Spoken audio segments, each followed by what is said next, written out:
Assalamualaikum warahmatullahi wabarakatuh. Saya ucapkan kepada doktor dan semua rakan-rakan sekalian. Pada hari ini, kami kumpulan 5 akan membentangkan tajuk Kaedah Geografi dan Pembangunan Lestari. Izinkan saya memperkenalkan ahli-ahli kumpulan saya terlebih dahulu. Yang pertama, Cik Nani binti Cihad. Yang kedua, Nur Aimee Najwa binti Ismail. Yang ketiga, Siti Hanun binti Ghazali. Dan yang keempat, iaitu saya Nur Fatin Syafiqah binti Muhammad Fahmi. Slide pemandangan ini disediakan khas untuk Profesor Madya Dr. Muhammad Zohir bin Ahmad. Kita pergi kepada definisi dan konsep pembangunan lestari. Apa itu pembangunan lestari? Pembangunan lestari merujuk kepada pembangunan yang dilaksanakan untuk menghindari pelupusan sumber dan memastikan kerosakan minimum ke atas alam semula jadi. Menurut UNESCO 2002, pembangunan lestari diartikan sebagai balancing the fulfillment of human needs with the protection of the natural environment so that these needs can be met not only in the present but in defined future.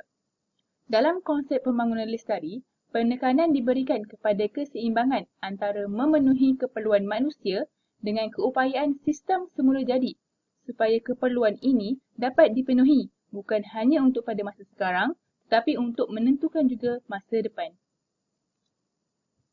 Definisi dan konsep pendidikan pembangunan lestari. Pendidikan pembangunan lestari atau Education for Sustainable Development ESD menurut UNESCO pada tahun 2014, ianya merupakan ruang yang dapat membina dan mempromosikan kesedaran dan pengetahuan yang mendalam antara individu dengan persekitarannya. ESD membolehkan setiap individu memperoleh pengetahuan, kemahiran, sikap dan nilai yang diperlukan untuk membentuk masa depan yang lestari. ESD merupakan proses untuk membangunkan keprihatinan, kemampuan, sikap dan nilai-nilai yang ada pada pelajar. Asas kepada tindakan kelestarian adalah pengetahuan yang menjadi asas pemahaman individu untuk mencapai pembangunan lestari menurut UNESCO dan UNEP pada tahun 1978. Elemen pendidikan merupakan ejen utama untuk mengubah masyarakat ke arah lebih baik dan menjadi wadah penting untuk mencapai pembangunan lestari. Pendekatan ESD dalam konteks pendidikan turut diterima pakai oleh Badan Dunia menerusi persidangan The World Conservation Union (IUCN) dengan konsep Education for Sustainable Living pada akhir 1990 menurut Finn dan Tilbury 2002. Sehingga kini, Badan Dunia menerusi United Nations masih memberi tumpuan terhadap ESD dengan melancarkan United Nations Decade of Education for Sustainable Development. UNESCO pada tahun 2010 membuat penegasan bahawa betapa pentingnya semua negara untuk mengintegrasikan prinsip, nilai dan amalan-amalan pembangunan lestari ke dalam semua aspek pendidikan dan pembelajaran. Okey, bagaimana pendidikan pembangunan lestari di Malaysia? Program penerapan kelestarian melalui pendidikan di Malaysia bermula pada tahun 2001, iaitu dengan pembentukan program sekolah lestari mula diimplementasikan secara formal menerusi sistem pendidikan rendah dan menengah pada tahun 2005 menerusi program sekolah lestari Anugerah Alam Sekitar SLAAS. Fokus utama program ini pertama, memperkukuhkan proses pelaksanaan pendidikan alam sekitar yang sedia ada dengan mengintegrasikan pengetahuan, kemahiran dan nilai murni alam sekitar dalam kurikulum dan co-kurikulum. Kedua, membentuk persekitaran sekolah yang menitikberatkan pemeliharaan dan pemuliharaan persekitaran sekolah.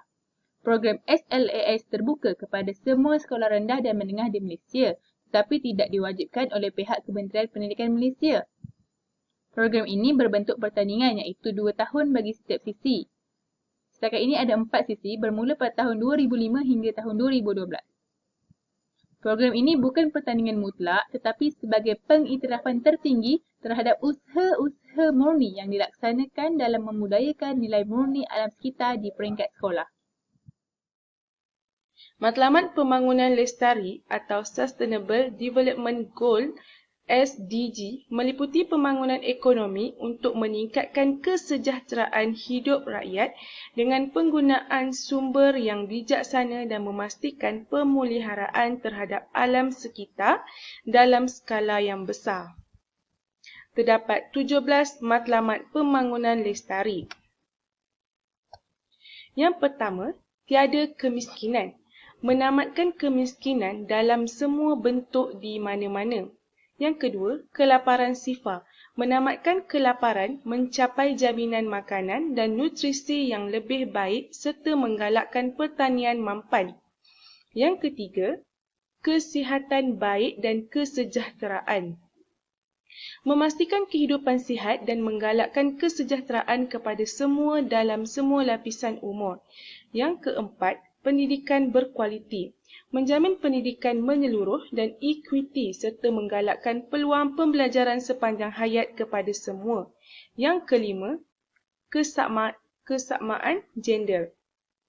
Mencapai kesamarataan gender dan menguatkan semua orang wanita. Yang keenam, air bersih dan sanitasi. Memastikan kecapaian dan pengurusan mampan air dan sanitasi kepada semua. Yang ketujuh, tenaga berpatutan dan bersih. Menjamin capaian kepada tenaga berpatutan dipercayai, mampan dan moden kepada semua. Yang ke-8, pekerjaan yang sesuai dan pembangunan ekonomi. Mempromosikan perkembangan ekonomi mampan dan menyeluruh, pekerjaan penuh dan produktif, dan pekerjaan layak kepada semua. Yang ke-9, industri, inovasi dan infrastruktur. Membina infrastruktur kukuh, mempromosikan industri yang menyeluruh dan mampan dan merangsang inovasi. Yang ke-10, mengurangkan ketidaksamaan. Mengurangkan ketidaksamaan pendapatan dalam dan sesama negara. Yang ke-11, bandar dan masyarakat mampan. Menjadikan bandar dan pertempatan manusia menyeluruh selamat, kukuh dan mampan. Yang ke-12, penggunaan dan pengeluaran bertanggungjawab. Memastikan corak penggunaan dan pengeluaran mampan. Yang ke-13, tindakan terhadap iklim. Mengambil tindakan segera untuk menangani perubahan iklim serta kesannya dengan mengawal pengeluaran gas rumah hijau dan menggalakkan pembangunan tenaga boleh diperbaharui. Yang ke-14, kehidupan dalam air. Memelihara dan menggunakan lautan, laut dan sumber marin dengan mampan demi pembangunan mampan. Yang ke-15, kehidupan di darat. Memelihara dan menggalakkan penggunaan mampan ekosistem darat, menguruskan hutan secara mampan, mengekang penebangan hutan, menghentikan dan mengundurkan degradasi tanah dan menghentikan kehilangan biokepelbagaian. Yang ke-16, keamanan, keadilan dan pertubuhan kukuh. Mempromosikan masyarakat aman dan menyeluruh demi pembangunan mampan, memberikan capaian keadilan kepada semua dan membina institusi yang berkesan dipercayai dan menyuruh kepada semua tahap. Dan yang terakhir, kerjasama demi matlamat. Menguatkan cara pengamalan dan menggiatkan kerjasama antarabangsa demi pembangunan mampan. Geografi dan pembangunan lestari. Tiga Pillar of Sustainability. Apa itu kelestarian? Prinsip kelestarian adalah asas dari segi apa yang diwakili oleh konsep ini. Oleh itu, kelestarian terdiri dari 3 tonggak, iaitu ekonomi, masyarakat dan alam sekitar. Kelestarian juga dikenali sebagai mampan, adalah proses mengekalkan perubahan dalam cara yang seimbang di mana eksploitasi sumber arah, pelabuhan, orientasi, pembangunan teknologi dan perubahan institusi. Semuanya harmoni dan meningkatkan potensi masa kini dan masa depan untuk memenuhi keperluan dan aspirasi. 3 Pillar of Sustainability. Yang pertama, environment, sosial dan ekonomi. Kelestarian alam sekitar.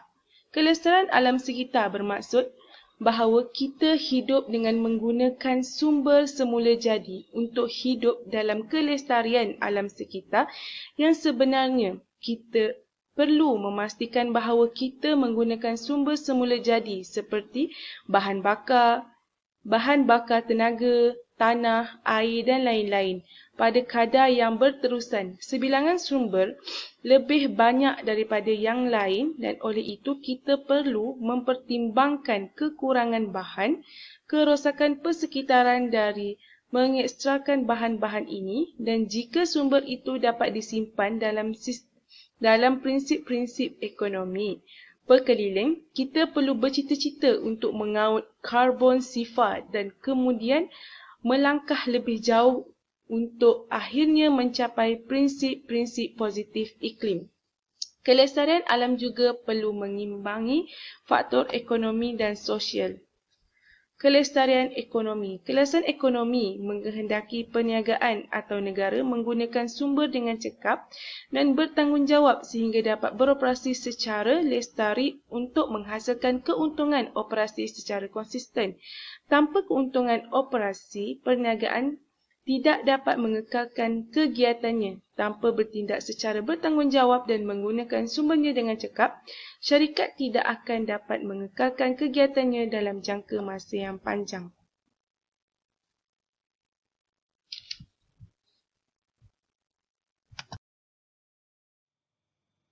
Seterusnya saya akan sambung pula kepada pembangunan lestari dalam kurikulum geografi. Konsep sekolah lestari, ia dibentuk untuk membentuk persekitaran sekolah yang menitik beratkan pemeliharaan dan pemuliharaan alam sekitar dalam aspek pengurusan, kurikulum dan ko-kurikulum serta penghijauan secara berterusan bagi mewujudkan amalan hidup yang selaras dengan konsep pembangunan lestari. Penglibatan warga sekolah adalah untuk memberi peluang kepada mereka untuk mengamal, menghayati, membudayakan ciri-ciri mesra alam di persekitaran sekolah, rumah, komuniti setempat, masyarakat maupun negara. Sekarang kita beralih kepada objektif sekolah lestari. Yang pertama adalah untuk memupuk nilai murni alam sekitar dalam kalangan warga sekolah seperti bertanggungjawab terhadap alam sekitar. Yang kedua ialah meningkatkan tahap kesedaran warga sekolah mengenai kepentingan pemeliharaan dan pemuliharaan alam sekitar agar sedaran warga sekolah dapat ditingkatkan dari semasa ke semasa. Yang seterusnya ialah menggalakkan warga sekolah melaksanakan aktiviti mesra alam dengan berkesan supaya persekitaran sentiasa terpelihara dan dapat dijaga dengan baik. Yang seterusnya untuk meningkatkan kerjasama antara sekolah dengan masyarakat dalam menjayakan pendidikan alam sekitar. Dan objektif sekolah lestari yang terakhir ialah mewujudkan suasana sekolah yang kondusif bagi melahirkan warga sekolah yang dapat mempraktikkan amalan hidup lestari. Definisi pendidikan alam sekitar. Pembelajaran untuk memahami interaksi manusia dengan alam sekitar dan bagaimana alam sekitar diuruskan dengan bijaksana dan bertanggungjawab ke arah kelestarian hidupan di bumi.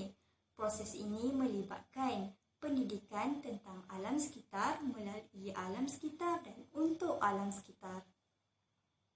Sekarang kita melihat pula fokus kurikulum geografi, iaitu melestarikan alam sekitar.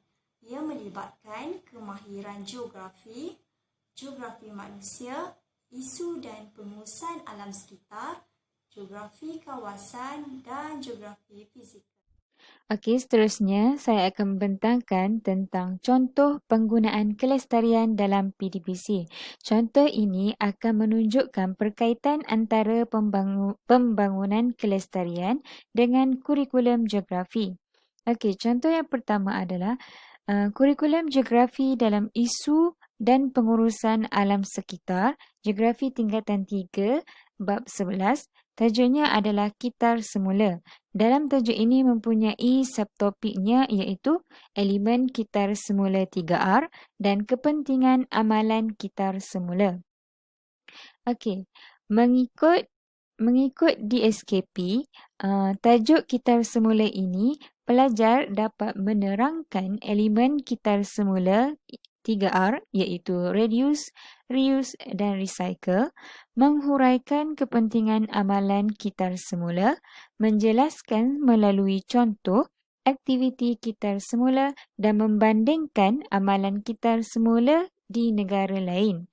Okey, pembelajaran ini guru mengajar murid mengikut tahap penguasaan yang dikuasai oleh murid itu. Untuk memudahkan murid memahami apa yang dipelajari, guru boleh melakukan aktiviti, contohnya menghasilkan model kitar semula, mengadakan pertandingan menghasilkan alat atau idea berkaitan kitar semula, atau juga dapat melakukan aktiviti menghasilkan baja kompos di sekolah. Okey, seterusnya, kepentingan amalan kitar semula. Okey, kepentingan amalan kitar semula ini merupakan subtopik dalam tajuk kitar semula. Amalan kitar semula ini dapat menjana pendapatan dengan menghasilkan baja kompos, menggunakan sisa makanan, menjimatkan sumber semula jadi apabila mengurangkan, mengguna semula dan mengitar semula sumber, mewujudkan persekitaran yang sihat, bersih dan selesa untuk dihuni, mengurangkan pencemaran apabila sisa diurus dengan sistematik dan mengurangkan kesan rumah hijau melalui proses kitar semula. Apabila pelajar mempelajari kepentingan amalan kitar semula ini, guru dapat melakukan aktiviti yang dapat dikaitkan dengan geografi dengan pembangunan lestari. Aktivitinya adalah pelajar melakukan reka bentuk menggunakan barang kitar semula. Yang kedua, melakukan aktiviti dengan mempraktikkan pembelajaran yang diajar oleh guru kepada murid-murid dengan menyediakan tong kitar semula. Yang ketiga adalah mengitar semula tayar menjadi tempat penanaman tumbuh-tumbuhan. Tayar ini dijadikan sebagai alat perhiasan. Okey, untuk contoh penggunaan kelestarian dalam PDPC yang kedua adalah kurikulum geografi mengikut geografi manusia, geografi tingkatan 3 bab 7, tajuknya adalah kegiatan ekonomi di Malaysia. Subtopiknya kegiatan ekonomi primer, sekunder dan tertiar di Malaysia dan kepentingan kegiatan ekonomi di Malaysia. Tajuk ini berkait dengan pembangunan lestari kerana mempunyai kegiatan ekonomi. Ekonomi termasuk dalam 3 pillar yang diterangkan tadi, iaitu alam sekitar, kegiatan ekonomi dan juga sosial. Okey, mengikut DSKP, tajuk ini pelajar dapat menjelaskan jenis kegiatan ekonomi primer, sekunder dan tertiar di Malaysia, menjelaskan dengan contoh taburan kegiatan ekonomi utama di Malaysia. Yang ketiga, menghuraikan faktor yang mempengaruhi kegiatan ekonomi di Malaysia dan seterusnya membahaskan kepentingan kegiatan ekonomi di Malaysia. Guru-guru dapat melakukan aktiviti kepada murid-murid, sebagai contoh mengadakan aktiviti kuis tentang kegiatan ekonomi ini ataupun sumbang saran tentang kepentingan kegiatan ekonomi terhadap pembangunan ekonomi di Malaysia. Okey, ini adalah antara kelestarian alam dan ekonomi. Contoh pengisian topik pembelajaran yang boleh diajar kepada murid untuk penekanan kepada pembangunan lestari. Okey, apa itu sektor primer? Sektor primer ini merupakan kegiatan yang mengeluarkan bahan mentah terus daripada sumber semula jadi, iaitu daripada pertanian, pembalakan, perikanan, perlombongan dan juga penternakan. Okey, untuk sektor sekunder merupakan aktiviti ekonomi yang berasaskan bahan mentah. Okey, memberi keutamaan dalam menukarkan bahan mentah kepada barangan siap kepada pengguna. Terdiri daripada pembuatan atau pengindustrian dan juga pembinaan. Okey, seterusnya sektor tertiar merupakan kegiatan ekonomi yang menawarkan pelbagai perkhidmatan. Sektor tertiar juga disebut sebagai sektor perkhidmatan. Sumbangannya memainkan peranan penting kepada pembangunan negara, iaitu dalam pelancongan, perdagangan, pengangkutan, kewangan dan pendidikan. Untuk pelancongan, iaitu ekopelancongan ini menyumbangkan kepada kelestarian alam dan juga ekonomi. Aktiviti ekonomi ini adalah aktiviti yang mesra alam dan lestari. Di sini dapat diulaskan bahawa tajuk-tajuk ataupun contoh-contoh yang diberikan tadi dapat dikaitkan dengan pembangunan lestari dalam kurikulum geografi. Okey, setakat ini sahaja. Sekian. Terima kasih.